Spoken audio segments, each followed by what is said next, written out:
Thank you. Um, just want to make this session interactive. I can be talking, monologue for as long as you want, but I want to just make it interactive. I want it to be useful for all of you. I'm Shankar Bala, Senior Vice President and Chief Data Officer for Flagstar Bank. Let me talk about, so I've got more than 20 years experience in data management. Started with a hierarchical database like IMS, IDMS, which is a network database, relational. I've gone through many of the iterations of the database technology. The Flagstar Bank is the largest banking company out of Michigan. Previously it was Comerica, and they moved down to Texas. So we are the largest. We are also the 9th largest mortgage originators in the country. So we are we are mainly a mortgage banking company. Though we have retail banks within Michigan, we're mainly a mortgage banking company. Talked about that. So the Chief Data Officer role is a very new role that is cropping up in the industry. Previously, it was called the VP of Data Management, SVP of Data Management, that kind of stuff. Now, of late, CEOs have started understanding that data is a competitive edge. Previously, data was seen as a liability. If you have this data, we have to show to the federal regulators that we didn't do anything wrong. So it was always something that you are afraid of. But suddenly, with all the latest tools, with big data, with all the analytics that's going on, suddenly the CEOs have realized that you can use that as an asset and you can create value out of it. You can get the hidden nuggets out of it. And that's basically where the industry is going, and so they created a C-level role for that and called it the Chief Data Officer. This is more prevalent in the financial sector than other sectors, but it is coming up. There are a lot of Chief Data Officers forum and everything, and big data is certainly a big part of this role. So the topic today is, does the intuition and your experience, does it trump what the data says, what the analytics say? That is basically what I wanted to talk to you. This is not a tool-specific conversation that I'm having. It is more generic. From a business point of view, what are the business leaders looking for? When they are making business decisions, what is it that they are looking for? Right? And if in each company, if you're a good company, you are making your decisions based on solid data. But how many of them are based on data? I can tell from my experience, more than 50% of the decisions that are being made are just intuition. I've been in this industry for 20 years. I know what is right. So I'm going to just do it. That is what I hear most of the time. And it's worked so far, right? I mean, it has taken some companies so far. Some companies have not made it, right? I mean, Yahoo started as an internet giant, but then Google overtook because Google has got analytics with it. And that is like in the nature of the company. The DNA of the company has analytics with that. And they started the big data, so you know where Google is going. And Apple is no different, So that is where we are going. So one of the other things that you have to ask yourself is, how many decisions in retrospect, are the correct ones, or the good ones? You are supposed to ask this yourself, and more often than not, people don't even look at it. They try to correct. Somebody said, one of the leaders from my business said, I take decisions and then make it right instead of taking right decision. That is what he claims.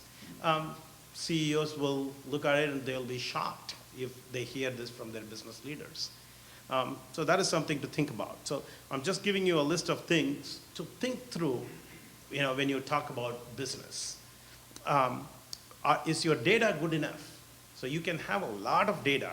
Big data is, so let's go to the definition of big data. So big data is not just large volume of data. If it is just the large volume of data, you can still throw hardware at it. You can put a lot more optimization techniques and make it work faster. But it is also the unstructured data that we are talking about. In the previous days, right, 80s and 90s, there were a lot of data generated by instruments and PLMs from the assembly line, things like that. And they were all sensors generating a lot of data over a period of time. But with the advent of the social media, what has happened today is each of us is a sensor. We generate data. We generate Twitter feeds. We generate Facebook posts. So all of us are suddenly creating a huge amount of, exponentially huge amount of data compared to what it was in 80s and 90s. And these are unstructured. What you say is completely different from what I say in structure, but in terms of the concept, we are probably talking the same. So how do you make sense out of all this? That is basically what big data is about. And do you have the right data to do the right analysis? That's a question you have to ask yourself. So without the fundamental structure of data, you have nothing to analyze. Without good data, you have nothing to analyze. So data quality, data governance, all those come into picture. And then do you take all changes in business conditions? When you do take intuitive decisions, gut check, do you take into consideration everything that is happening around you? That's a very important thing. Interest rates cannot be the only driver in a financial industry decision making. There are so many other things, changing demographics, changing global climate, flattening of the world. You have to take into consideration so many things. And are you taking all that? So those are the things that we're going to look through in the next few slides. So let me go.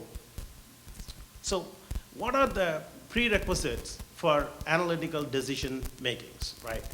So let me give you an example of what I'm talking about when I say prerequisites. One of the automotive manufacturers was incentivizing trucks to sell more trucks. They were giving out coupons to the customers. And what happened was they are still making loss in the truck segment. And that is the time they really started looking at the data. And what they found was one particular model of the truck, one particular configuration is very, very popular. And rest of the lines in the truck was not. But because these guys just looked at just the trucks, they were incentivizing the best-selling truck, giving out coupons for $2,500 to $4,000, and they were losing money. Whereas the inventory was full of the other type of trucks. How do you know whether this is happening in your business or not? You need data. If you don't have the granular level of data to understand that it is not just Silverados, or Ford 150s, but what time it is LT, LTZ.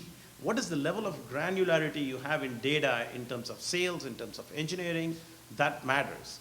So without data, you cannot do anything. That is like the foundational piece of this whole thing. Deming said, right, in God we trust. Everybody else bring data, right? You have to bring data. That's basically the basis of everything. The next one is your data quality good? Is it accurate? That is a big problem in all the companies that I've come across. I've worked for consulting companies, worked for financial institutions. The problem is you do not have good quality of data. The data comes from multiple sources. You have not standardized the data. You haven't put the data governance hooks in the business, then it's going to fail.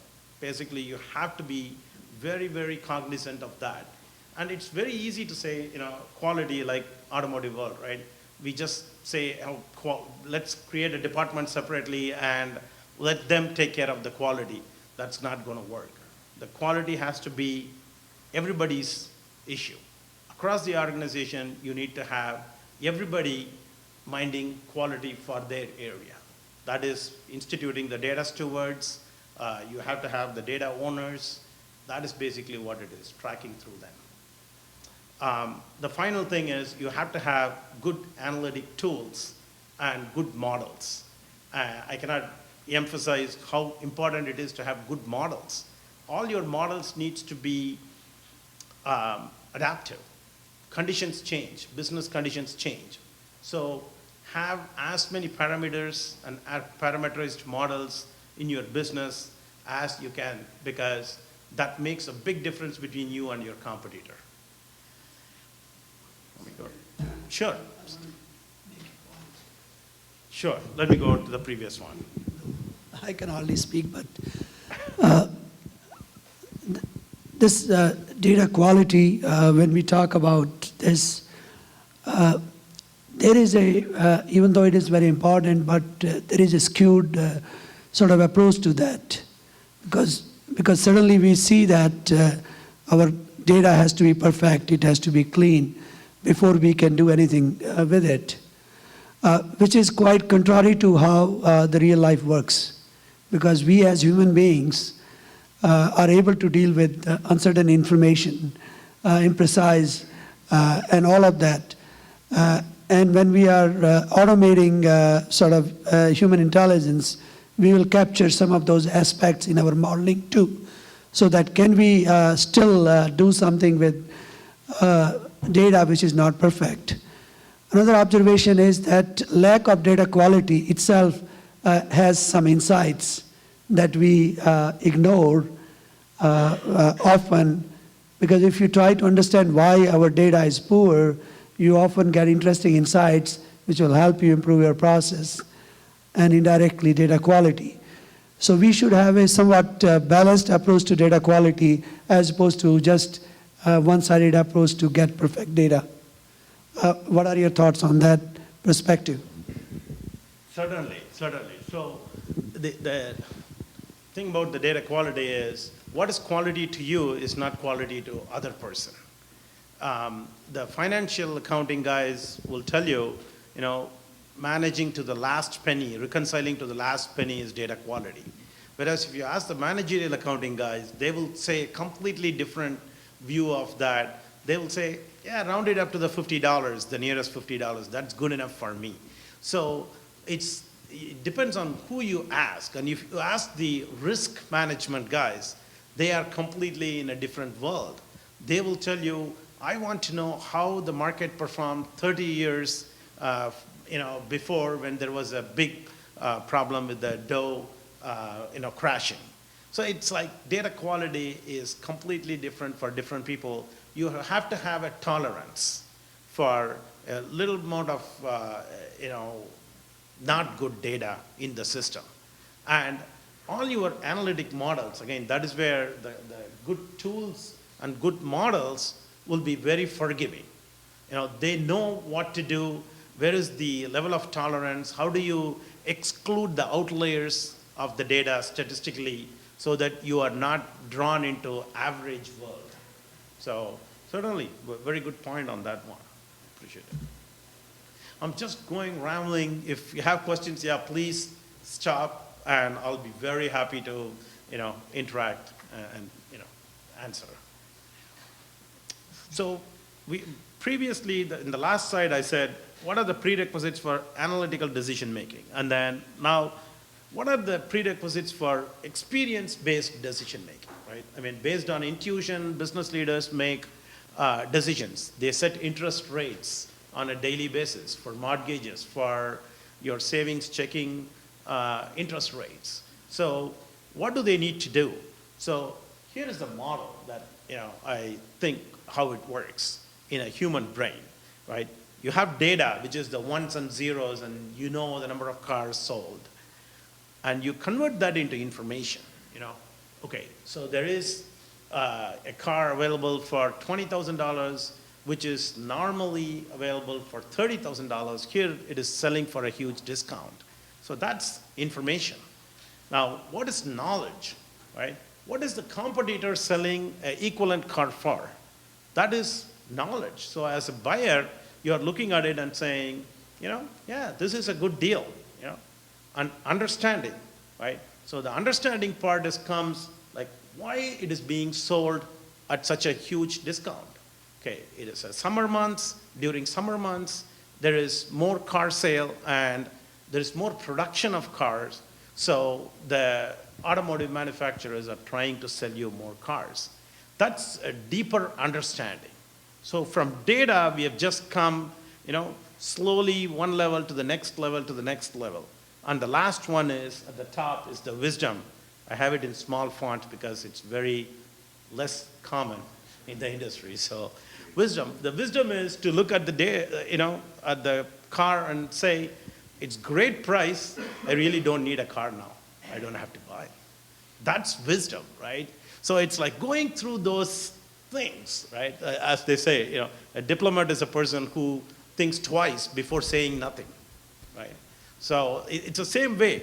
How do you come to that level of understanding in your enterprise data? That's the key to this. The data talks a lot, but your experience is much more. That gives you the context to the data. You need to go talk to your business leaders and say what it is. And let me go to an anecdote. Einstein was doing the rounds, and he was giving his lecture on theory of relativity in all the big universities across the world. And during one of those, his chauffeur said, "Hey, you know what? You are saying the same thing in all these universities, and everybody is applauding, and you seem to be a great guy, popular guy. I can do that too. What's the big deal?"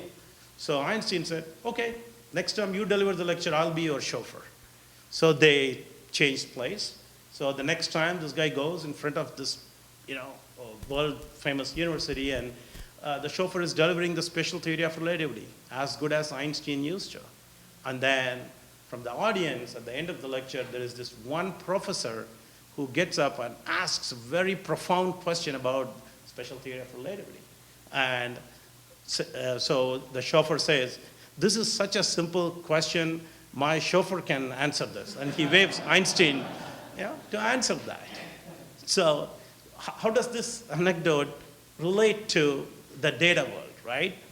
So you can be the chauffeur. You can tell based on your experience, right? You can recite the whole special theory of relativity. But when the business leaders ask, "Why did you say whatever you said, that interest rates are going to spike or whatever," you need to summon your Einstein, which is data, right? Data tells you what to say. That has the power. But experience gives you the context, though. And has the presence of mind, you wave Einstein to the podium. That's the important part about this. So experience and analytics, they go hand in hand. Does this trump the other one? It depends on individual, but data never lies. Remember that. Let me go to the next one. I wanted to show you an interesting study by the Sloan Management Review. So they went and asked 3,000 executives, right, across different industries, different globally, and this is a global research. So they asked, does analytic trump intuition? And you can look at, there is green bar, there is yellow bars. So the green bars are the top performers across the globe. The yellow ones are not so good performers. And you can see how they are using data and analytics here.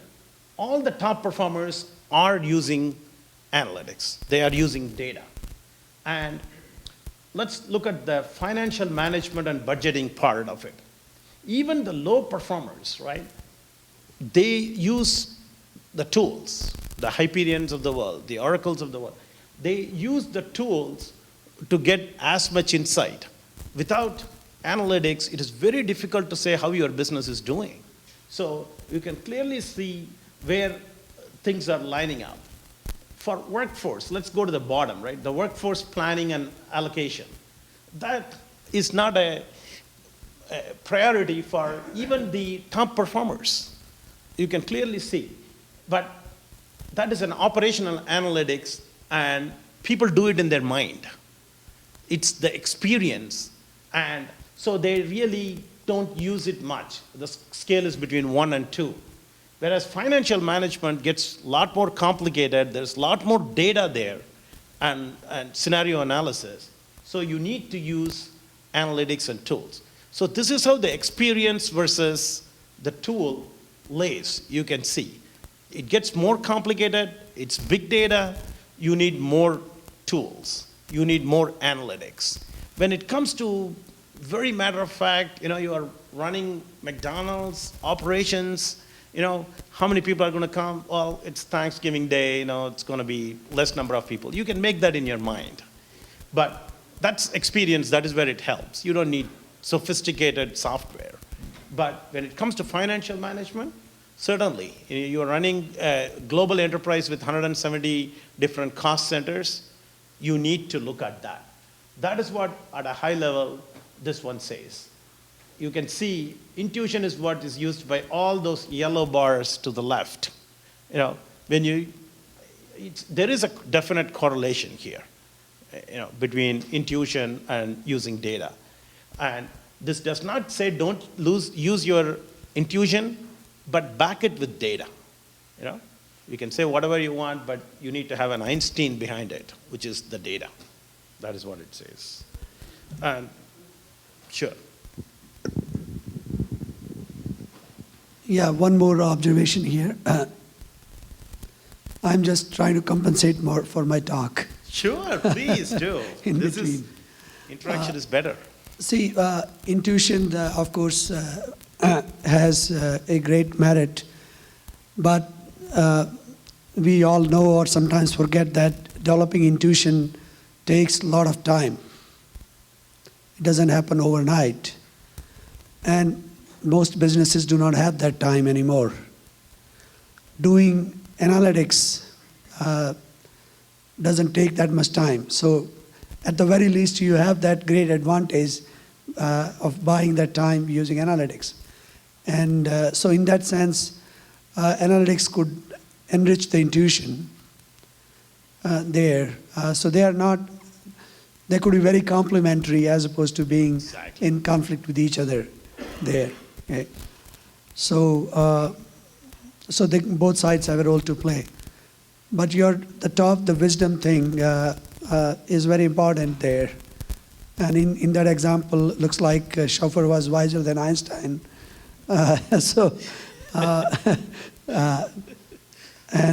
Many, in the real business setting, many, people, analysts have the same opinion about, there's the same kind of dynamics. It looks like the top executives don't know much, but they ask us tough questions, right? And we are doing all the groundwork, number crunching there. So this complementarity has to be appreciated and understood to make analytics work or even intuition work appropriately. So there is a need to all parties to sit together and have a lot more conversations and dialogue. And this goes to this role of chief data officer. I think that's probably the intent behind that role. Certainly. In fact, if you're an aspiring data scientist, if you're in school or in your career you want to go a data scientist role, the most important thing, and I was earlier talking with Professor, and the most important thing is you need to have the domain knowledge. If you have the statistical tools, analysis, that's great. That's the foundational knowledge that you need to have. But the experience, the intuition comes from what you've learned from the industry. If you want to go to the financial industry, know more about it. If you want to go to the automotive industry, know more about it, because that gives you the context. that gives you the intuition, the knowledge layer in that pyramid. You need to increase that so that you can, I'm sorry about it, you can get the wisdom out of that. And the point that was made here was really very important because if intuition is completely absent, your data doesn't mean anything. And if you don't have any data, then intuition doesn't mean anything. So that is why the facilitation of the information technology data and the business leaders sitting together and understanding what the data says is very important. One cannot live without the other. Let me go to the next one. Sorry, I have to do that. So, same study asked, what are the hurdles of becoming more data-driven? Why you cannot be a data-driven organization to the same executives across globally? And here are the major hurdles, right? Look at the topmost one, the lack of understanding. The executives, they know their industry, but they don't know how to use analytics to solve the problem. So let that be there. And then look at the third one. So lack of skills internally in the line of business. Between these two, if you are a student, you can clearly see that is where you need to go with your career. Companies don't know how to use analytics to solve the problem. They don't have enough people to do that. Now the second one, you can look at it, lack of management bandwidth. Because operationally, the business leaders are solving day-to-day problem, they do not have time to sit with the analytics folks and understand what the data is telling them. So between these two people, it's like the facilitation of intuition and analytics is not happening. And that's the biggest thing in the industry. Analytics people are just churning data, and then the business people are just running the business. If only they will take the time, once a quarter to sit and say, oh, let's look at the data and see what it says, that'll be a big thing. But nobody wants to stop, right? Take a breather and, look at that. Because, oh, one more day of lost production. That's what they think. And that is basically what is causing all this. And you can see. And there are other very important things, right? The existing culture does not, change, basically. That is the change management. Nobody wants to change. That is at the top. Ability to get the data. That is number 4, and that is very serious. Everybody has data, but not in the form that is digestible. That not in the form of analytics, which can be an input to the analytics. So you can clearly see, at the bottom is, no case for change, don't know where to start. You can see even 10% of the industry, if it says that, that's a huge space for anybody to step in and fill the role. This is a classic statement of what's happening in today's industry, especially with respect to big data and analytics. If you want to take advantage of it as a student, as a innovator, software vendor, look at this slide and you have your opportunities drawn in front of you. Going to the next one. This is a little bit more of, if your organization wants to use analytics, where do you want to be? So if you are a company that does not have analytics yet, you are at a lower level, say a level 1 or 2, you are aspirational. You want to do analytics, you haven't done it, how do you go about doing that? That's basically the first one. Just go and talk to your business leaders, talk to your CEO, understand what are the top 3 business challenges they are facing, and try to solve that. Because if you try to boil the ocean across the enterprise, you're not going to get to that. So try to understand from business leaders quickly what are the top 3, and that will tell you, what you need to do. That's basically the aspirational. The experienced is you have gone a step, you've done some analytics across the organization, but you have not gone full press on this one. That is experienced. And that is where what you need to do is each line of business has got some analytics. Now create an enterprise data warehouse. Create a big data area and start working on the bigger challenge. Now, this is going to be, this is where most of the organizations are challenged. Most of the automotive companies which started an enterprise data warehouse initiative, they've gone multi-years and still they haven't achieved that. Because it is a huge initiative, but you need to go somewhere, and that is basically what that experienced piece is. Now, the transformed is, if you have already gone to the enterprise data warehouse world, you have done everything, now this is the time to go really deep.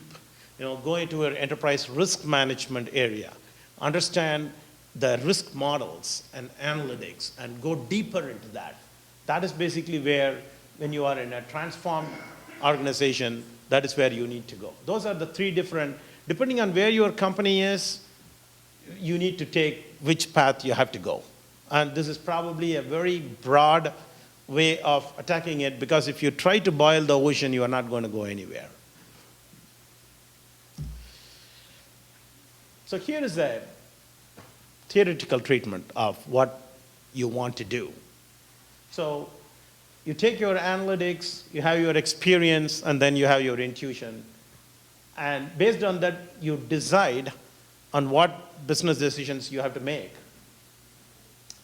But then don't stop there. Once you decide, once you implement a program, measure that.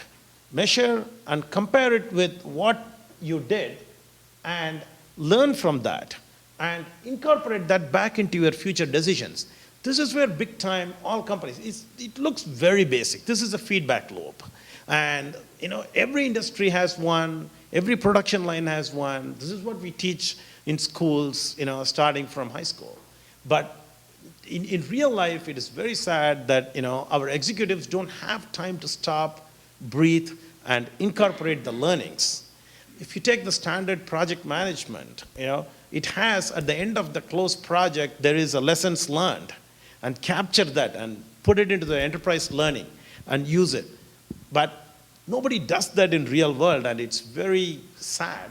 And that is why it is very important to, if you're an analytics person, take this, capture the lessons learned, keep using this. If you do this, your manager or your stakeholders are going to notice that. If you are the person who's going to constantly come back with the lessons learned and say that, incorporate this into your future decision making, you will be noticed, you will be rewarded. Believe me, I've done this many times. This is one step that is always missing because it's the most boring step. And take that, you will really be rewarded. And if you are a vendor, right, you are helping, you are a consultant helping, same thing. Take that extra step and say, hey, remember last time you made a decision and this was the mistake we made, and here is the analytics lessons learned log, and let's go through that before we start another program. That'll be a big thing. So that's the one takeaway from this slide I'd like to show. Sure. So, no, I agree with you that that doesn't happen in practice. But I was wondering if it is just lack of time or there is any deeper reason why that doesn't happen. It's mainly the lack of time. Lack of time. Time/discipline. There are some very good leaders who know that they have to do this, and they do that. I have seen this, but most of the time it is, it's at the end of that program and they are starting a new one, they are busy with this new one, just the lack of time and bandwidth. And we saw that in the previous slide, lack of time, lack of bandwidth for senior leaders. That's basically what is causing this problem. There's another reason why they don't do it. and that is because they only make good decisions. If you review your decision, you might find that it wasn't a good decision. Yeah, it's going to impact your bonus. That's a good point. That's a very good point.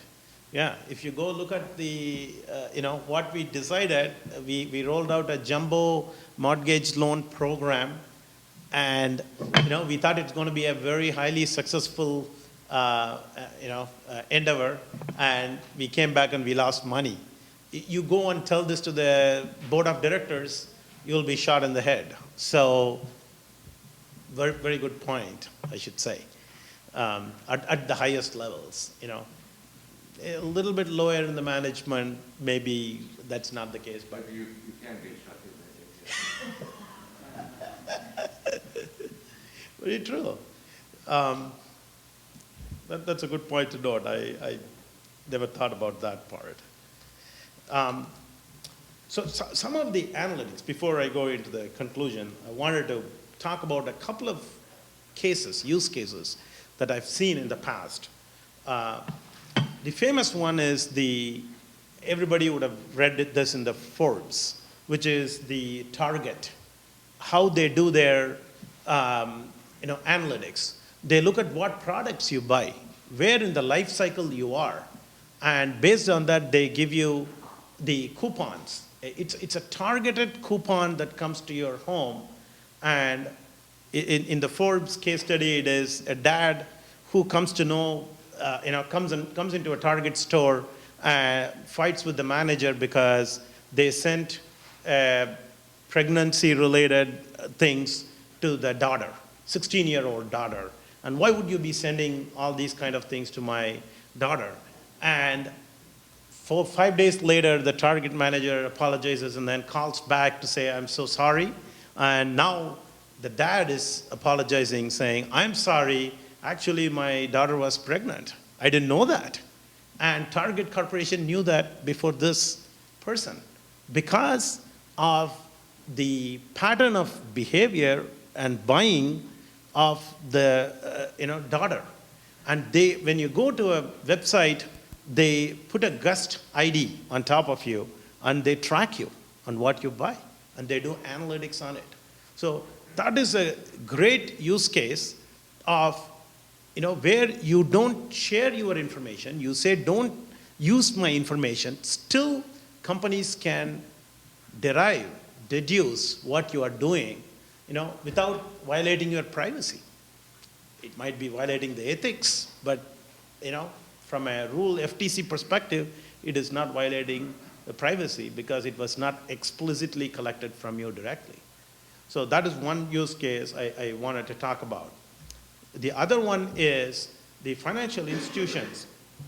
They look at it, this is one of the leading banks, which gives you mortgage loan, which opens your checking account, which gives you a car loan, everything.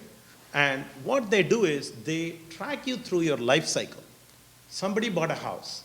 They were in a 2-car garage. Now they are going to a 3-car garage. They know this person is going to buy an extra car. So they send you a auto loan, interest rate discount. Then once your son is 16, they know, you are going to get an extra car. So each time when you go through your life cycle, they track you and send you the right marketing information. Most of the times, big data is used for marketing purposes, and Target is a classic example. And most of the big data analytics program is being sponsored by the chief marketing officer. If you see, marketing departments are the ones that are staying one step ahead of all other organizations in terms of big data analytics. If you see the chart that I had shown earlier, financial guys are at the top. Marketing guys were at the bottom. But big data is one place where marketing folks are ahead of the rest of the organization, and they want, including in my organization, I've seen, marketing wants to go and get more customers. And there's plenty of data available in the public domain. You don't have to go and, I don't have to ask your data from you, because of the big data and everything, I can go to a common web collection agency. For example, for automotive, you have Oral Polk, which will give you all the information based on the VIN number. There is Axiom, which will give you all the customer information, including your address to everything, how many car garage you have. So there are plenty of ways to get data for your organization, small or big, and you can conduct big data analytics on all of these. Data, again, is king. Opinion, on the other hand, is not. So one of the leaders said, if you have data, bring it. If you have opinions, let's go with mine. So that's basically what all the leaders say. They want to go with their opinion. But if you have data, they will listen to you. That's basically the bottom line. Taking it to the conclusion, so I'm going to say analytics trumps experience, because your experience is only as good as how stable the industry is. And in these days, no industry is the same. So you don't know, suddenly you look back and you don't know your industry. So I'm going to conclude that analytics certainly trumps experience. But then, look at the next bullet immediately, which is intuition and experience. They give you the context, though. Analytics alone cannot prevail, based on our earlier discussion. It gives you the right context to make business decisions. So what you can do, as a practitioner of data, is create a culture. The culture where when somebody comes and says, I think people are buying our product more and more in the younger age group, then challenge them, ask them to prove that using data. If you have a culture where these kind of experiential claims and intuition is backed by data, then you have a solid thing going on here, because the whole organization is learning. And that's the culture you want to do, instead of saying, oh, he's always right, let's go with him. That's the right culture to do. And then the final one is the feedback loop. Track your performance constantly and fine-tune it. Don't be complacent. Don't think that your model is working and it's going to work forever. No, it'll cease to exist as soon as a competitor crops up. Amazon comes up, everybody else goes down. So that's the way the world is. So you have to constantly be, doing a loop back on your feedback loop and understand how you are performing in your analytics decision making. So that is all I have, but I'm open to questions. Been talking quite a lot.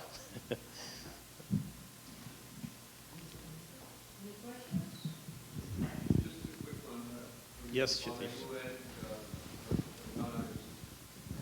Are there any kind of industry standards or guidance that you could provide in terms of improving data quality?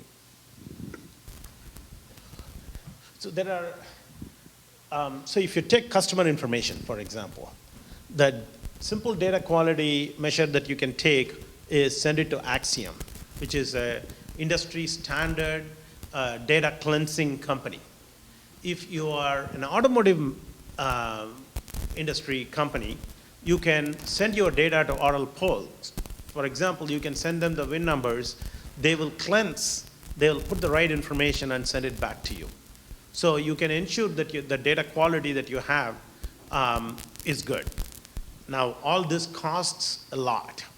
So the alternative, if you are a smaller company, you can start your own internal data quality programs. Now, everything costs. It depends on how long you want your data quality to be good. If it's a very long-term initiative, I would say start an internal data governance, data quality initiative. If you are doing this for a marketing campaign, just go from outside agency and just get it. So it depends on how long you want to maintain that, for what purpose you're going to do that. But data governance, basically, data quality comes under data governance, basically. So you need to have a data governance program no matter what. Thank you. You spoke a little bit about how marketers are using big data to drive sales. Can you speak a little bit more about that, tactics that they're using or methods that have been proven successful? Or? Sure, sure. So the simplest thing for marketing is, right, analytics. They have to get the data they have internally. They have to go acquire data from external parties, and then they have to constantly be looking at their web analytics. So Google Analytics is a great example of, where you do it yourself. They give you all the tools. You go and look at it, and you tell from your experience and intuition what it says. So from a marketing perspective, the only thing that I would say is the data is that you get from what you see in your website is not the only one. You can get it from so many other sources. You can have partners who will help you if you are not in the same competing industry. There are other partners who will help you in collecting the data together. So you can have a symbiotic relationship. So that is another great example that Amazon has with other partners of theirs. The other example is Best Buy. Best Buy sells its own products. If you go to their website, they also let other people sell their products through the Best Buy website. So here is a classic example of co-marketing by Best Buy and its partners. So there are, so many examples. You have to just go to Google and type. There are so many marketing examples that are there, and analytics comes out at top of all this. In fact, if you go a step out of the marketing realm, right? So I was with a welding manufacturer, and how important big data and analytics, I can explain through that example. So there was this welding manufacturer who's a global manufacturer, and they do business here, Europe, Asia. They are selling their welding products to other global companies. So for example, Caterpillar was a main procurer of the welding materials from this company. And Caterpillar has a very good analytics program. So what they did was they realized that this welding manufacturer sells units, the same units, at a lower price in Europe than in the United States. They did the analytics of the data of this company, and what they did was they figured out even if you buy it from Europe, ship it back to US, it's cheaper. That's what they did. So lack of analytics is not just a differentiator in terms of getting a competitive edge, but now it's pure existence, right? It's an existential threat because your competitors know more about you than your own business units. And that can be true for the supply cost side also. This is the selling side. But the cost side, if somebody who is selling to you knows that US is paying more cost for a particular product compared to Europe, then they will only be selling to the US unit, business unit, than the European unit. So you have to understand what you are doing across the globe and drive uniformity with analytics. It's not just a competitive edge. It is an existential threat not having analytics.